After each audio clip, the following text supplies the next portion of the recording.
Hello বন্ধুরা, আসসালামু আলাইকুম। কেমন আছেন আপনারা সবাই? আশা করি ভালো আছেন, সুস্থ আছেন। হোক আমিও মোটামুটি ভালো আছি। যেটা বলতেছিলাম, এটা গত রাতের ভিডিও।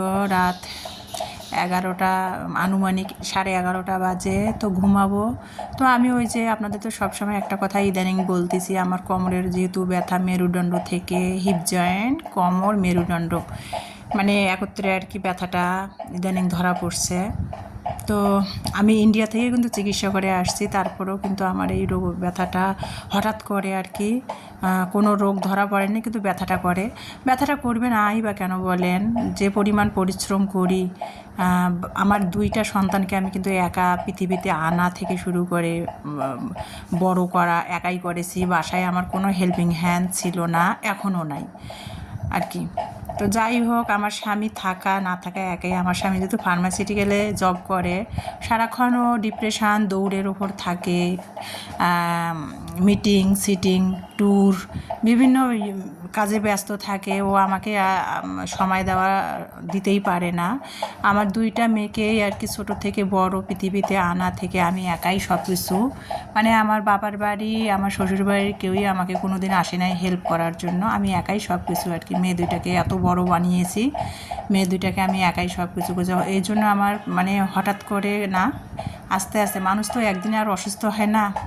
আমার যখন আর কি যত্ন নেওয়ার শরীরের দরকার ছিল, তখন কিন্তু আমি যত্ন করি নাই শরীরের, যার ফলে আমার আস্তে আস্তে এই যে শরীর এখন আমার অসুস্থতায় ভুগতেছি। তো যাই হোক, যেটা বলতেছিলাম, বাসা বাড়িতে থাকলে, যারা বাসা বাড়িতে থাকে একা সন্তান মানুষ করে, তারাই বোঝে কত কষ্ট। আমার সবাই আছে আত্মীয় স্বজন, তারপরেও আমার কেউ আসে নাই কোনো দিন আমাকে হেল্প করার জন্য। 2টা মেয়েকে আমি একা আর কি বড় করেছি, একাই মানুষ করেছি, একাই সব করেছি, যার ফলে শরীরটা আমার আস্তে আস্তে আস্তে আস্তে যত্নের অভাবে আমার আজ এই অবস্থা। তো ফ্লোরটা ঝাড়ু দিয়ে আমি অনেক বকবক করতেছিলাম। ফ্লোরটা ঝাড়ু দিলাম, রাত আনুমানিক 11:30 বেজে গেছে। ফ্লোরটা ঝাড়ু দিলাম, ইমানি ইলমা খাটে শুবে ওদের বিছানাটা ঝেড়ে দিলাম। আমি ফ্লোরটা ঝেড়ে তেনা পুরান ন্যাকড়া দিয়ে পানি দিয়ে ঘরটা পা দিয়ে ডলে ডলে মুছে তারপরে কাঁথা বিছাই দিলাম। ফ্লোরে থাকবো, ওই যে বললাম ব্যথার কারণে ফ্লোরে থাকতে হবে, শক্ত জায়গায়। ফ্লোরের জন্য বিছানা করলাম রাতে। সেটা রাতে ছিল 2 মেয়ে খাটের উপরে থাকবে আর আমি ফ্লোরে থাকবো। তো সেটা আর কি, আর একটা মেডিসিন নিয়ে নিলাম, ন্যাপ্রোক্সিন প্লাস 500 নিয়ে খেয়ে তারপরে রাতে তো ঘুমাইছিলাম। এটা সকাল 9:30 বাজে। এই যে দেখতে পাচ্ছেন, রাতে কিন্তু 4টার দিকে অনেক বৃষ্টি হয়েছে, মানে 4:30 থেকে 4:30, আধা ঘন্টা আনুমানিক হবে আর কি। আমি উঠছিলাম তখন, তো ভোরে প্রচুর বৃষ্টি হয়েছে আমাদের দিনাজপুরে আজকে। বৃষ্টি হয়েছে অনেক, মানে 1 ঘন্টার মতো বৃষ্টিটা হয়েছে, প্রচুর বৃষ্টি হয়েছে। তো সকাল এখন দেখেন আনুমানিক 9:30 10টা বাজে, বৃষ্টি হয়েছে আর চারিদিকে আর কি কেউ কত সুন্দর আর কি রোদ উঠেছে। মানে রোদ বলতে ওয়েদারটা থমথমে হয়ে আছে, রোদও সেরকম নাই। তো সেটাই আর কি আপনাদের সাথে ভিডিওতে শেয়ার করলাম। তারপরে কিন্তু আমি ফ্রিজ থেকে ডিম বের করে 2 মেয়ের জন্য সকালে সিদ্ধ দিয়েছিলাম নাস্তা খাওয়ার জন্য, মেয়েদের জন্য। তো এই যে পাড়ার দোকানে চলে আসলাম। পাড়ার দোকানে এসে কয়েল নেই, গতকালকেই কয়েল শেষ হয়ে গেছে, মনে ছিল না। পাড়ার দোকানে আসলাম কয়েলের জন্য, কয়েল নিয়ে আসলাম। 2 হালা কলা নিয়ে আসলাম। আর দেখতে পাচ্তেছেন আমি যে কয়েলটা ব্যবহার করি, সেই কয়েলটা দোকানে নাই, শেষ হয়ে গেছে। দোকানদার বলছিল আগামীকাল যেতে। তো আজকে আর কি মেয়েরা পড়তে বসবে, সন্ধ্যাবেলা কয়েল নাই, এত মশার ইদানিং উপদ্রব বেড়ে গেছে, কয়েল ছাড়া তো চলবে না। এই জন্য এই স্প্রিং আর কি, বসুন্ধরা স্প্রিং কয়েলটা নিলাম আর কি। সবসময় আমি নো স্নেক কয়েলটা ব্যবহার করি, তো এই কয়েলটা নিলাম। 45 টাকা নিল। আর যে কয়েলটা ব্যবহার করি ওটা 100 টাকা দাম নেয়। তো ওই কয়েলটা দোকানে শেষ নাই। তো যাই হোক, কয়েল নিয়ে আসলাম। আর ইলমাস ইদানিং দুধ খেতে চায় না, তো সেই জন্য হরলিক্সও খেতে চায় না। এই জন্য কফি মিনি প্যাকেট নিয়ে আসলাম, যে ওকে 1 গ্লাস দুধের মধ্যে একটা করে মিনি প্যাকেট কেটে দিয়ে দেবো মিশায়, তাহলে কফির ঘিরানে ঘিরানে খাবে। সেই জন্য মিনি প্যাকেট কফি নিয়ে আসলাম, 2 হালা কলা নিয়ে আসলাম, কয়েল, আর এই যে শশা নিয়ে আসছে এখানে 500 গ্রাম। তো যাই হোক, আর এই যে দেখতে পাচ্ছেন ফ্রিজ থেকে ভাবলাম যে রান্না করবো, ফ্রিজে তো সবজি আছে, গতকালকে করলা নিয়ে আসছিলাম, করলা রেখে দিয়েছি ফ্রিজে। আর ইলমার বাবা সিম নিয়ে আসছিলো, ঈদের আগে নিয়ে আসছিলো, মানে 29 রোজায় নিয়ে আসছিলো। সেই সিমগুলো ফ্রিজে রাখছিলাম, কিছুদিন আগে ভাজছিলাম, আর কয়টা ছিল ভাজি করেছিলাম, আর কয়টা ছিল। সেই সিমগুলো পচে গেছে, ফ্রিজ খুলে দেখি পচে গেছে। গরমে যে প্রস্তুতিতে রাখেন ফ্রিজে শাকসবজি পচে যায়, তারপরে তো সেখানে আর কি 12-13 দিন হয়ে গেল পচে গেছে। সেটাই ফ্রিজ খুলে দেখতেছিলাম, আপনাদের সাথে শেয়ার করতেছিলাম। আর এই যে ফুলদানিগুলা, মানে গতকালকে বৃষ্টি হয়েছে, বারান্দায় রেখে দিয়েছিলাম ফুলদানিগুলা। তো কি হয়েছে, ফুলদানিগুলো বৃষ্টিতে ভিজে আর কি যাতা অবস্থা। তো আমি বারান্দায় আর কি ফজরে আর কি উঠেছিলাম ভোর 4টার দিকে, ফুলদানিগুলো আর কি বৃষ্টি হচ্ছিলো, বারান্দা থেকে নিয়ে এসে রান্নাঘরে রেখে দিয়েছিলাম। মানে আমি যদি না তুলতাম ফুলদানিগুলো আমার ভেঙে যাইতো। ফুলদানিগুলো যদিও আমি কাগজ আর ভাতের মার দিয়ে বানিয়েছি, ভেঙে গেছে, তাও ফুলদানির মুখটা ভেঙে গেছে, সেটাই আপনাদের সাথে শেয়ার করতেছিলাম। যে বারান্দায় ফুলদানিগুলো রাখছিলাম মনের ভুলে, বৃষ্টি আসছে রাতে, আর ফুলদানিগুলো ভিজে আর কি ভাঙা ভাঙা হয়ে গেছে। তো যাই হোক, করলা কাটলাম, গতকালকে করলা এনে ফ্রিজে রাখছিলাম, আর আগের সবজি সিমগুলো তো পচে গেছে। তো করলা কেটে নিলাম, ভাবলাম যে করলা ভাজি করি, দেশি গোল আলুটা আছে না, গুড়ি আলুটা, সেটা দিয়ে করলা ভাজি করব।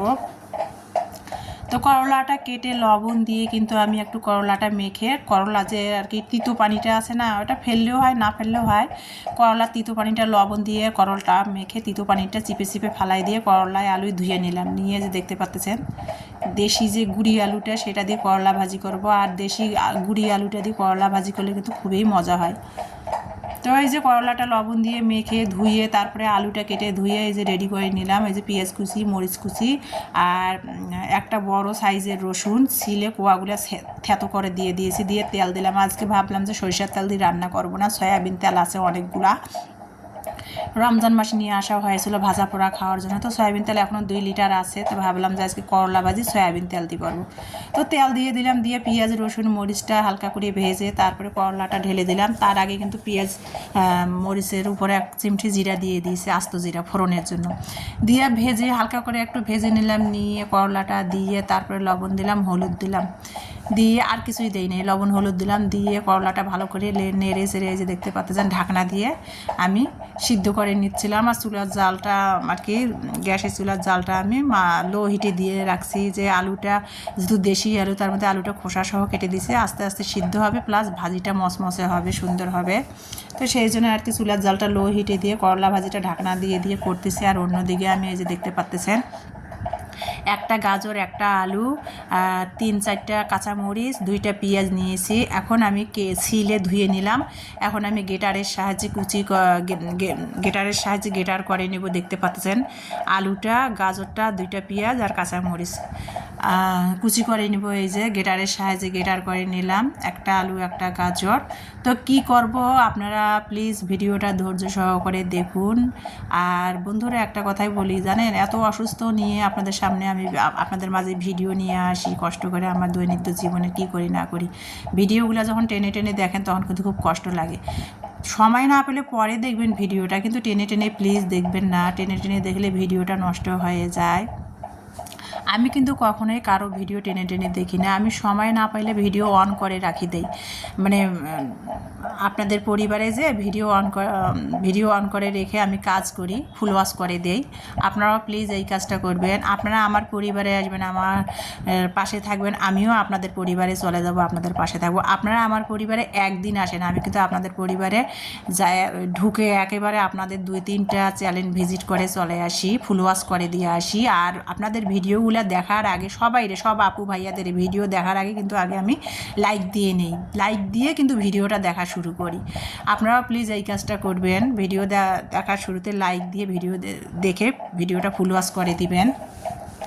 যেটা বলতেছিলাম, এই যে দেখতে পাচ্ছেন আমি কিন্তু গাজর, রসুন, পেঁয়াজ, কাঁচামরিচ কুচাই নিলাম গেটারের সাহায্যে, রসুনের 4টা কোয়া কিন্তু গেটারের সাহায্যে কুচাই নিলাম। নিয়ে একটা ডিম ভেঙে দিয়ে আর কি ভালো করে গাজর আলুটা কুচিয়ে রাখা গেটারের সাহায্যে সেটাতে একটা ডিম ভেঙে দিলাম, লবণ স্বাদ মতো দিলাম, 1 চিমটি টেস্টিং সল্ট দিয়েছি, যেহেতু ধনিয়া পাতা নাই, ডিপ মানে ফ্রোজেন করা আছে সেটা দিব না, টেস্টিং সল্ট দিয়েছি, হলুদ দিয়েছি, মরিচের গুঁড়া দিয়েছি, ধনিয়া জিরার গুঁড়া দিয়েছি, দিয়ে ভালো করে মেখে তারপরে ডিমটা ভেঙে দিয়ে আবারও ভালো করে মেখে নিলাম। তারপরে শুকনো চাউলের গুঁড়াটা দিয়ে ভালো করে হাতের সাহায্যে মেখে নিলাম। আর কিন্তু আমি পানি দেই নাই, মানে ডিমটা যে ছিল সেই ডিমটা দিয়ে আমি আর কি শুকনো চালের গুঁড়াটা যতখানি লাগে আর কি শক্ত করতে ততখানি আর কি ভালো করে আটা ছানার মতো ভালো করে ছেনে নিয়ে গোল গোল করে আর কি মসমসে আলু গাজরের ডিম দিয়ে আলু গাজরের পাকোড়া বানিয়ে নিলাম, সেটা তো আপনারা দেখতে পাইলেন। আর ইলমার টিচার আসছে, ইলমার টিচারকেও একটু টমেটো কেচাপ দিয়ে নাস্তা দিয়ে আসলাম পাকোড়াটা। আর এই যে এখন আমি শুটকি ভর্তা বানাচ্ছি। আগামী আপনাদের আর একটা কথা কই, শুটকিটা কিন্তু আমি গরম পানি দিয়ে ধুয়ে নিয়ে তারপরে কিন্তু শুটকিটা আমি এখানে 2 টেবিল চামচ পরিমাণ, যেহেতু ছোটো শুটকি কাচকি মাছের গুঁড়া শুটকি, 2 টেবিল চামচ পরিমাণ পানি দিয়েছি, 1 চিমটি হলুদ দিয়ে শুটকিটা ভেজে নিচ্ছি। আর এর আগে কিন্তু আমি পেঁয়াজ মরিচ রসুন সরষের তেল দিয়ে ভেজে নিয়েছি। ইমানি অপর সাইডে আলু সিদ্ধ করে শুকনো মরিচ পেঁয়াজ বেরেস্তা করে নিয়ে আলু ভর্তা বানাচ্ছে। তো এই যে আমি শুটকিটা সিদ্ধ করে আর কি 1 চিমটি হলুদ দিয়ে সিদ্ধ করে নিয়ে আবারও একটু সামান্য 1 চা চামচ তেল দিয়ে সরষের তেল দিয়ে শুটকিটা আমি ভেজে নিচ্ছি সিদ্ধ করে নিয়ে। তারপরে এই যে ইমানের আলু ভর্তাটা করা হলো, এখন আমি শুটকি ভর্তাটা বানাবো। এই যে স্বাদ মতো লবণ দিয়ে শুটকির ভর্তাটা মাটির বাটনাতে বানাই নিচ্ছি। আর মাটির ভর্তাতে আলু ভর্তা শুটকির ভর্তা বানালে কিন্তু খুবই মজা হয়। আপনারা মাটির বাটনা সংগ্রহ করে এভাবে শুটকি আলুর ভর্তা বানিয়ে খেয়ে দেখবেন, অসম্ভব মজা হয়। শিলপাটার চেয়ে কিন্তু মাটির বাটনাতে যে কোনো ভর্তাগুলো মজা হয়। তো যাই হোক, মাটির বাটনাতে ভর্তাটা আমি আলু ভর্তাটা করা হলো, শুটকির ভর্তাটা বানিয়ে নিলাম কীভাবে সেটা তো দেখতেই পেয়েছেন আপনারা। আর যেটা বলতেছিলাম কথার মাঝখানে আর একটা অন্য কথা প্রসঙ্গে গেলে আর যে কথাটা বলতে যাবেন সে কথাটা হারায় যায় আর বলা হয় না। তো যেটা বলতেছিলাম, আমি কিন্তু আপনাদের পরিবারে সবার পরিবারে যাই, ভিডিও সবারে মানে ভিডিও দেখার আগেই কিন্তু লাইক দিয়ে ভিডিও ফুল ওয়াচ করে তারপর আপনাদের পরিবার থেকে আমি চলে আসি। আর আপনারা যদি আমার পরিবারে একদিন আসেন, আমি কিন্তু আপনাদের একবারে 2-3টা ভিডিও আপনাদের পরিবারে যেয়ে 2-3টা ভিডিও দেখে ফুল ওয়াচ করে দিয়ে আসি। আমি সময় না পেলে ভিডিও কিন্তু অন করে রেখে দেই। মোবাইল আমার 2টা, যেহেতু একটা মোবাইল দিয়ে হয়তো আমি ভিডিও করি আমার ডেইলি লাইফ ভিডিওগুলা কাজ করি, আর একটা মোবাইলে আপনাদের পরিবারে যে ভিডিওগুলো অন করে দিয়ে ফুল ওয়াচ করে চলে আসি। প্লিজ আপনারাও সেই কাজটাই করবেন। আপনারা আমার মতো আপনারাও জানেন একটা করে ভিডিও করতেও অনেক কষ্ট লাগে। মানে যখন ভিডিওটা করবেন ভিডিও ছাড়া কিন্তু কাজ দ্রুত হয়ে যায়, ভিডিও করতে গেলে কাজ করতে কিন্তু অনেকটা সময় লস হয়ে যায়, টাইম লাগে। তো প্লিজ আশা করি সেই কাজটা করবেন না, ভিডিও ফুল ওয়াচ করে তারপরে যাবেন। আমিও সময় সুযোগ করে আপনাদের পরিবারে যে একসাথে 2-3টা আপনাদের চ্যানেল ভিজিট করে ফুল ওয়াচ করে ভিডিও লাইক দিয়ে চলে আসব। তো এই যে পান্তা খাচ্ছি, পয়লা বৈশাখে সবাইকে আগাম শুভেচ্ছা জানিয়ে শুটকি ভর্তা আলু ভর্তা করলা ভাজি দিয়ে পান্তা ভাত খাচ্ছি, আর আপনাদের পয়লা বৈশাখের শুভেচ্ছা জানাচ্ছি। সবাইকে নতুন বাংলা নতুন নববর্ষের শুভেচ্ছা, আগাম শুভেচ্ছা জানিয়ে পান্তা ভাত খেয়ে ভিডিওটা আজকে এখানে ইতি টানবো। সবাই ভালো থাকবেন, সুস্থ থাকবেন, আমার পরিবারের জন্য দোয়া করবেন, আমিও আপনাদের জন্য দোয়া করি। তো সবাইকে পান্তা ভাতের পয়লা বৈশাখের শুভেচ্ছা জানিয়ে আজকে এখানেই বিদায় নিচ্ছি। আল্লাহ হাফেজ।